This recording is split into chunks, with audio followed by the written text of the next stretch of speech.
ಕೂಡ ನಾನು ಸ್ವಾಗತವನ್ನು ಕೊಡ್ತಾ ಇದ್ದೀನಿ. ಕಲಾವಿದರಾಗಿರ್ತಂಥ ಶ್ರೀ ಎಸ್ ಆರ್ ಶ್ರೀನಿವಾಸ್ ಅವರು ಬಂದಿದ್ದಾರೆ, ಅವರು ಕೂಡ ಸ್ವಾಗತ ಕೊಡ್ತಾ ಇದ್ದೇನೆ. ನಿರ್ದೇಶಕರ ಸಂಘದ ಅಧ್ಯಕ್ಷ ಆಗಿರ್ತಕ್ಕಂಥ ಶ್ರೀ ವಿಶ್ವನಾಥ್ ಅವರು ಬಂದಿದ್ದಾರೆ, ಅವರು ಕೂಡ ನಾನು ಸ್ವಾಗತವನ್ನು ಕೊಡ್ತಾ ಇದ್ದೇನೆ. ಅಂತೆಯೇ ನಮ್ಮ ಕನ್ನಡ ಚೇಂಬರ್ ಆಫ್ ಫಿಲಿಮ್ಸ್ನ ಕಾರ್ಯದರ್ಶಿ ಆಗಿರ್ತಕ್ಕಂಥ ಶ್ರೀ ಸಿ ಪಿ ಕುಮಾರ್ ಅವರು ಬಂದಿದ್ದಾರೆ, ಅವರು ಕೂಡ ನಾನು ಸ್ವಾಗತವನ್ನು ಕೊಡ್ತಾ ಇದ್ದೇನೆ. ಜೊತೆಗೆ ಖ್ಯಾತ ಗಾಯಕರು ಹಾಗೂ ದಿವಂಗತ ಶಂಕರಾದ ಅರವಿಂದ್ ಅವರ ಮಗಳು ಅರ್ಚನಾ ಅಲಿಯಾಸ್ ಮಾನಸ ಹೊಳ್ಳ ಅವರು ಬಂದಿದ್ದಾರೆ.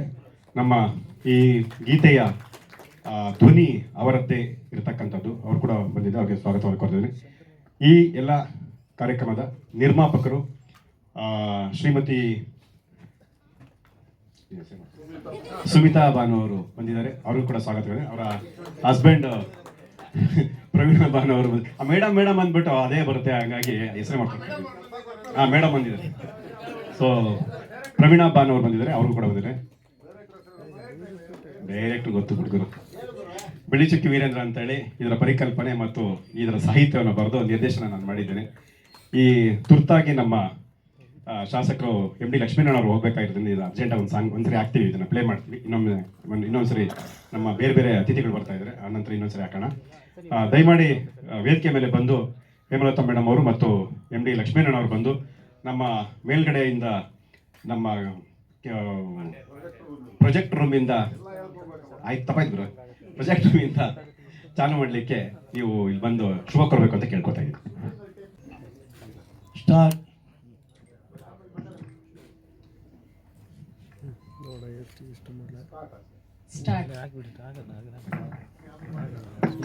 ಧರ್ಮ, ಪರಂಪರೆ, ಇತಿಹಾಸ, ಭಾರತ ದೇಶದ ಹಿಂದುತ್ವದ ಒಂದು ನಾಂದಿರ್ತಕ್ಕಂಥ ಮಾತನ್ನ ಪ್ರತಿಯೊಂದು ಹಿಂದೂಗಳ ಮನೆಯಲ್ಲೂ ಕೂಡ ಮಾತನಾಡ್ತಕ್ಕಂಥ ಒಂದು ಪದ್ಧತಿಯ ಆಧಾರದ ಮೇಲೆ ಏನು ನಮ್ಮ ಕನಸಿನ ಕೂಸಾಗಿರ್ತಕ್ಕಂಥ ಅಯೋಧ್ಯೆಯಲ್ಲಿ ಸುಮಾರು 500 ವರ್ಷಗಳ ಒಂದು ಇತಿಹಾಸದ ಶ್ರೀರಾಮಚಂದ್ರನ ಒಂದು ದೇವಸ್ಥಾನ ಅಲ್ಲಿ ಆಗಬೇಕು ಅಂತಕ್ಕಂಥ ಹಿರಿಯರ ಪ್ರತಿಪಾದನೆ ಇತ್ತು. ಅದನ್ನು ಈಗ ತಾನೇ ನಾವು ಚಿಕ್ಕ ಮಗು ಹಾಡಿನ ಮೂಲಕ ಶ್ರೀರಾಮಚಂದ್ರನ ದರ್ಶನವನ್ನು ಮಾಡ್ತಕ್ಕಂಥ ಒಂದು ವ್ಯವಸ್ಥೆಯಲ್ಲಿ ತೊಡಸ್ಕೊಂಡಿರ್ತಕ್ಕಂಥದ್ದಕ್ಕೆ ಇಡೀ ಭಾರತ ದೇಶವೇ ಶ್ಲಾಘನೀಯ ಅಂತಕ್ಕಂಥ ಮಾತನ್ನು ನಾನು ಹೇಳಲಿಕ್ಕೆ ಇಷ್ಟಪಡ್ತೇನೆ ಬಂಧುಗಳು.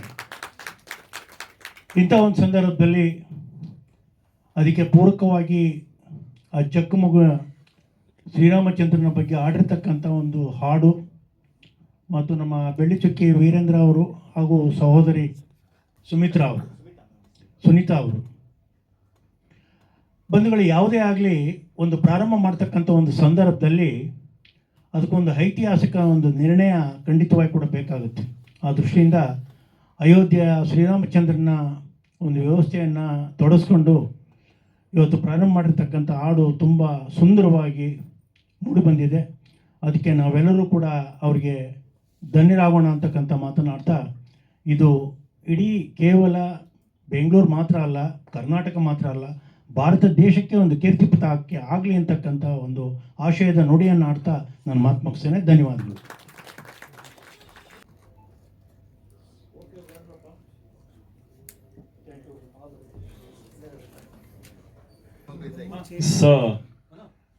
ಡಿಸೆಂಬರಲ್ಲಿ UP ಸರ್ಕಾರ ಮತ್ತು ನಮ್ಮ ಬೆಂಗಳೂರಿನ ಕೆಲವು ಮಠಗಳು ಈ ರಾಮನ ಕುರಿತಾಗಿ ಒಂದು ಆಡಿಯೋ ಆಲ್ಬಮ್ ಸಾಂಗ್ನ ಮಾಡಿಕೊಡಿ ಅಂತೇಳಿ ಕೇಳ್ಕೊಂಡಿದ್ರು.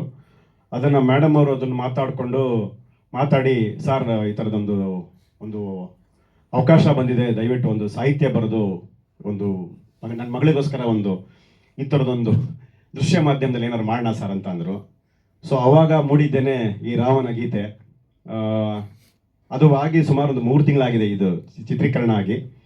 ತುಂಬ ಅರ್ಜೆಂಟಲ್ಲಿ ಮಾಡಿದ್ವಿ, ಅದು ಸ್ವಲ್ಪ ಪೋಸ್ಟ್ಪೋನ್ ಆಯಿತು. ಅದೇ ಈ ಇದು ನಮ್ಮ ಪ್ರಯಾಗದ ಕುಂಭಮೇಳ ಇದರಿಂದಾಗಿ ಪೋಸ್ಟ್ಪೋನ್ ಆಗಿದೆ. ಈಗ ನಿನ್ನೆ ಮೊನ್ನೆ ರಿಸಲ್ಟ್ ಅನೌನ್ಸ್ ಆಗಬೇಕಾಗಿತ್ತು, ಇನ್ನೊಂದು ವಾರದಲ್ಲಿ ಕೊಡ್ತೀನಿ ಅಂತ ಹೇಳ್ತಾ ಇದ್ದಾರೆ. ಹಾಗೆಯೇ ಕಳೆದ ಒಂದು ವಾರದಿಂದ ಸರ್ ಇದೇ 3 ನಿಮಿಷಕ್ಕೆ ಮಾತ್ರ ಸಾಂಗ್ ಮಾಡಿದ್ದೀವಿ, ಒಂದು ರಾಮನ ಬಗ್ಗೆ ಏನಾದ್ರು ಹೇಳಿ ಅಥವಾ ಆ ದೇವಸ್ಥಾನದ ಬಗ್ಗೆ ಏನಾದ್ರು ಹೇಳಿ ಅದಕ್ಕೊಂದು ಬ್ಯಾಕ್ ವಾಯ್ಸ್ ಕೊಡೋದ್ರಿಂದ ತುಂಬ ಚೆನ್ನಾಗಿರುತ್ತೆ, ಏನಾದ್ರು ಮಾಡಿ ಸರ್ ಅಂತ ಹೇಳಿದ್ರು. ಅದು ತುಂಬ ತರಾತುರಿನಲ್ಲಿ ನಾನು ಬರೆದಿದ್ದೀನಿ. ಬರೆದು ಅದಕ್ಕೊಂದು ನಾನೇ ವಾಯ್ಸನ್ನು ಕೂಡ ಬ್ಯಾಕ್ ವಾಯ್ಸ್ ಕೂಡ ಅದು ನಂದೇನೆ. ಸೊ ದಟ್ ಆ ಎರಡರ ಒಂದು ಈ ಒಂದು ಪ್ರಾಜೆಕ್ಟ್ನಲ್ಲಿ ಭಾಳ ಆಸಕ್ತಿ ವಹಿಸಿ ಮೇಡಮ್ ಅವರು, ಸುಮಿತಾ ಮೇಡಮ್ ಅವರು ಮತ್ತು ಪ್ರವೀಣಾ ಬಾನು ಅವರು ತುಂಬ ಆಸಕ್ತಿ ವಹಿಸಿ ಮಗಳಿಗೋಸ್ಕರ ಏನೋ ಒಂದು ಮಾಡಬೇಕು ಅಂತೇಳಿ ಇತ್ತೀಚೆಗಷ್ಟೇ ನಮ್ಮ ರವೀಂದ್ರ ವೇಂಶಿ ಅವರು ನಿರ್ದೇಶನ ಮಾಡಿದಂತಹ ಟೇಕ್ವಾಂಡೋದಲ್ಲಿ ಕೂಡ ಸಿನಿಮಾ ಕಳೆದ ವರ್ಷ ಬಿಡುಗಡೆ ಆಯಿತು. ಸೊ ಇವಾಗ ಇದೊಂದು ಪ್ರಾಜೆಕ್ಟನ್ನು ಮಾಡಿದ್ದೀವಿ. ಈಗಾಗಲೇ ಬೇರೆ ಬೇರೆ ರಾಜ್ಯದವರು ಬೇರೆ ಬೇರೆ ಭಾಷೆಗಳಿಗೆ ಈ ಹಾಡನ್ನು ಕೇಳ್ತಾ ಇದ್ದಾರೆ. ನಮಗೆ ತುಂಬ ಖುಷಿ ಕೊಟ್ಟಂಥ ವಿಚಾರ ಯಾವುದು ಅಂದರೆ ಅದು ನಮಗೆ, ನಾವು ಕನ್ನಡದ ನೆಲದಲ್ಲಿ ಕನ್ನಡದ ಭಾಷೆಯಲ್ಲಿ ನಾನು ಹಾಡನ್ನು ಬರೆದು ಅದನ್ನು ಚಿತ್ರೀಕರಣ ಮಾಡುವಂಥ ಕಾಲದಲ್ಲಿ ಅದು ಮಾಡಿ ಮತ್ತು ಕೆಲವೊಂದು ಭಾಗಕ್ಕೆಲ್ಲ ಅವ್ರು ಕಳಿಸಿದ್ರು, ಮರಾಠಿ, ಭೋಜ್ಪುರಿ, ಆಮೇಲೆ ಹಿಂದಿ ಇದಕ್ಕೆಲ್ಲ ಕಳಿಸಿರೋ ಮೇಡಮ್. ಅವಾಗ ಅವರು ಇದನ್ನು ತುಂಬ ಚೆನ್ನಾಗಿದೆ, ಟ್ಯೂನ್ ಚೆನ್ನಾಗಿದೆ, ಹಾಡಿರೋ ರೀತಿ ಚೆನ್ನಾಗಿದೆ, ಅದನ್ನು ನಮ್ಮ ಭಾಷೆಗಳಲ್ಲಿ ಮಾಡಿಕೊಡಿ ಅಂತ ಈಗಾಗಲೇ ಅದಕ್ಕೊಂದು ಆಫರ್ ಬಂದರೆ ಫಸ್ಟು ಮರಾಠಿಲಿ ಬಂದಿದೆ, ಅದು ನೆಕ್ಸ್ಟ್ ಮರಾಠಿಲಿ ಕೂಡ ಮಾಡ್ತಾ ಇದ್ದಾರೆ. ಅದಕ್ಕೆ ಧ್ವನಿಗೂಡಿಸಿರ್ತಕ್ಕಂಥದ್ದು ಮಾನಸ ಹೊಳ್ಳ ಅಂತೇಳಿ. ಇವರು ಭಾಳಷ್ಟು ಸಿನಿಮಾಗಳಲ್ಲಿ ಸಾಕಷ್ಟು ನೂರಾರು ಗೀತೆಗಳನ್ನು ಹಾಡಿದ್ದಾರೆ. ಹಾಗೆಯೇ ಇದಕ್ಕೆ ಸಂಗೀತವನ್ನು ಒದಗಿಸಿರ್ತಕ್ಕಂಥವ್ರು ಶಿವಸತ್ಯ ಅವರು.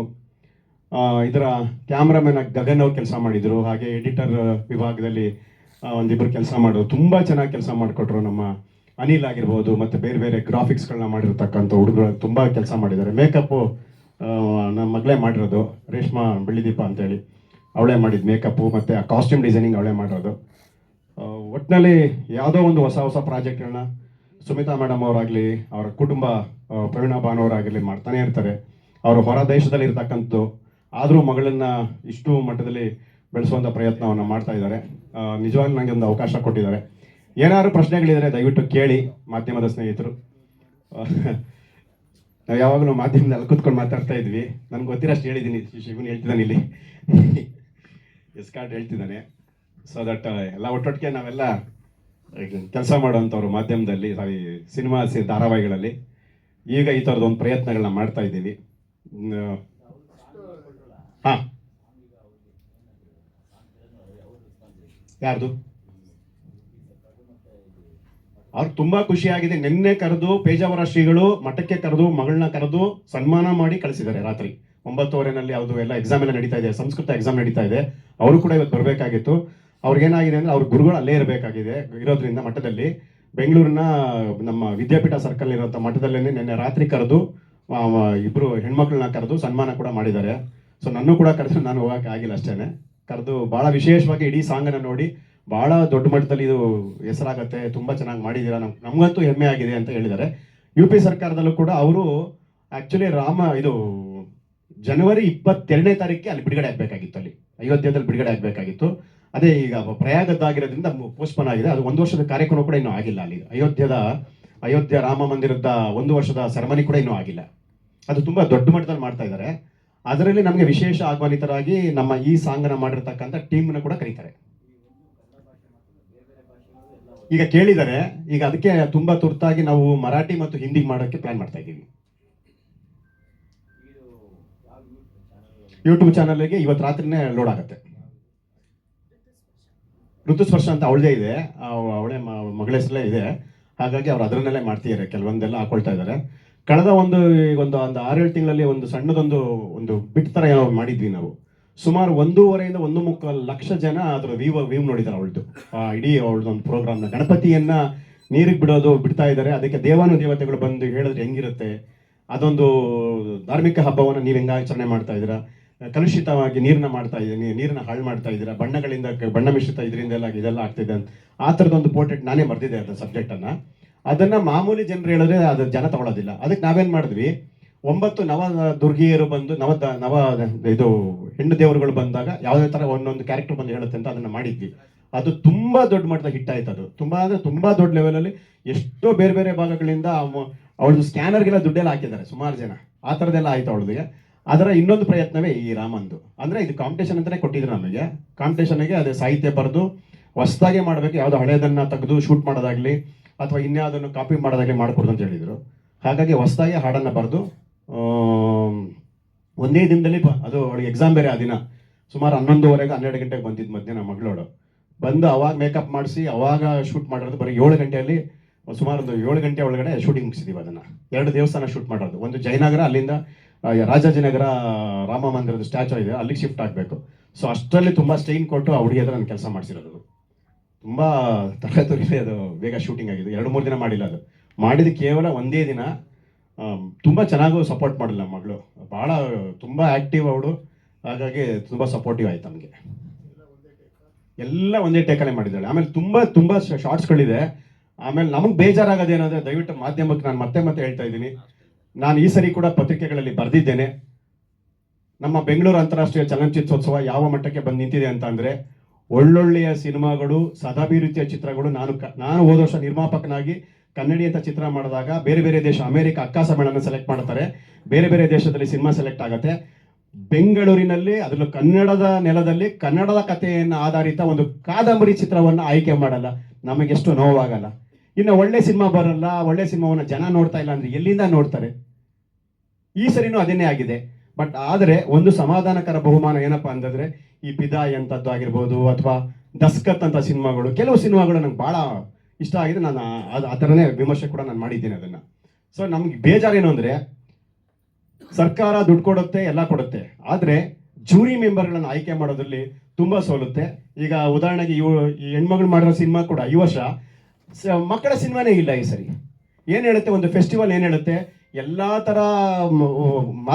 ಥರದ ವಿಭಾಗದ ಪೌರಾಣಿಕ, ಐತಿಹಾಸಿಕ, ಜನಪದ, ಮತ್ತು ಮಕ್ಕಳ ಚಿತ್ರ, ಸಾಮಾಜಿಕ ಕಳಕಳಿಯ ಚಿತ್ರ, ಆಮೇಲೆ ಮಹಿಳಾ ಪ್ರಧಾನ ಚಿತ್ರ ಎಲ್ಲ ಬರಬೇಕು ಅಂತ ಕೇಳುತ್ತೆ. ಇಲ್ಲಿ ನೋಡಿದ್ರೆ ಈ ಥರದ್ದು ಸೆಲೆಕ್ಟ್ ಮಾಡ್ತಾರೆ. ನಾವು ನಿರ್ಮಾಪಕರುಗಳಾಗಿ ಅಥವಾ ನಿರ್ದೇಶಕರಾಗಿ ನಾವು ಯಾವ ಥರದನ್ನ ಆಯ್ಕೆ ಮಾಡೋಕೆ ಅನ್ನೋದೇ ಗೊಂದಲದಲ್ಲಿದ್ದೀಗ ನಾವು. ಇದು ದೊಡ್ಡ ಮಟ್ಟದ ನಮಗೆ ಚಾಲೆಂಜ್ ಆಗಿದೆ. ಅದೇ ಹೇಳ್ತಾ ಇರೋದು, ಒಂದು ಪೌರಾಣಿಕ ಇಲ್ಲ, ಒಂದು ಐತಿಹಾಸಿಕ ಸಿನಿಮಾ ಇಲ್ಲ ಈ ವರ್ಷ, ಮಕ್ಕಳ ಸಿನಿಮಾ ಇಲ್ಲ. ಅದನ್ನೇ ಹೇಳ್ತೀನಿ ಮಾಸ್ಟ್ರೆ, ಇದಾಗ್ತಾ ಇದೆ. ನಮಗಂತೂ ನಾವು ಸರ್ಕಾರವನ್ನು ದೂಷಣೆ ಮಾಡೋದಕ್ಕಿಂತಲೂ ಜೂರಿಗಳನ್ನ ಯಾಕೆ ಈ ಥರ ಆಯ್ಕೆ ಮಾಡ್ತಾರೆ ನಮ್ಗೆ ಗೊತ್ತಾಗ್ತಾ ಇಲ್ಲ. ಇದು ನಮ್ಗೆ ಭಾಳ ನೋವಾಗುವಂಥ ವಿಚಾರ. ಈಗ ಅರ್ಚನಾ ಅವ್ರಿಗೆ ಮಾತಾಡ್ಲಿಕ್ಕೆ ಮಾನ್ಸವಳ್, ಅದು ಅರ್ಚನಪ್ಪ ಅವ್ರ ಹೆಸರು, ಒರಿಜಿನಲ್ ಹೆಸರು. ಇವ್ರು ಸಿನಿಮಾದಲ್ಲಿ ಮಾನ್ಸವಳ್ಳ ಅಂತ ಬಟ್ ನಮ್ಗೆ ಏನು ಗೊತ್ತಾಗುತ್ತೆ, ಚಿಕ್ಕ ಹುಡುಗರಿಂದ ಬೆಳೆದಿರೋದು ಅರ್ಚನಾ ಅಂತ. ಇವಳು ಇದಕ್ಕಿದ್ದಂಗೆ ಹೆಸರು ಚೇಂಜ್ ಮಾಡ್ಕೊಂಡ್ಬಿಟ್ಟಿಯಾಳೆ.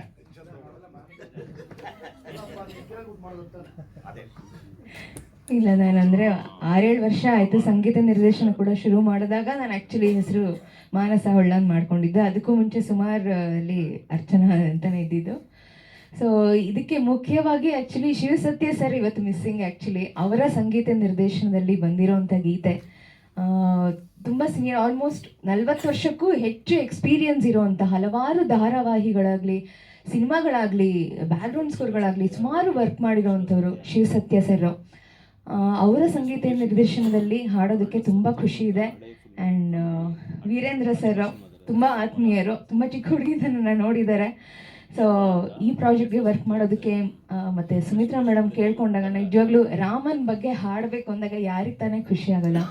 ಸೊ ಅದೇ ಒಂದು ಖುಷಿನಲ್ಲಿ ಇವತ್ತು ಬಿಡುಗಡೆ ಕೂಡ ಆಗಿದೆ. ಸೊ ವೇದಿಕೆ ಮೇಲಿರೋರಿಗೂ ನಿಮ್ಮೆಲ್ರಿಗೂ ನಿಮ್ಮೆಲ್ಲರ ಪ್ರೋತ್ಸಾಹ ಇರಲಿ ಅಂತ ಕೇಳ್ಕೊತೀನಿ. Thank you.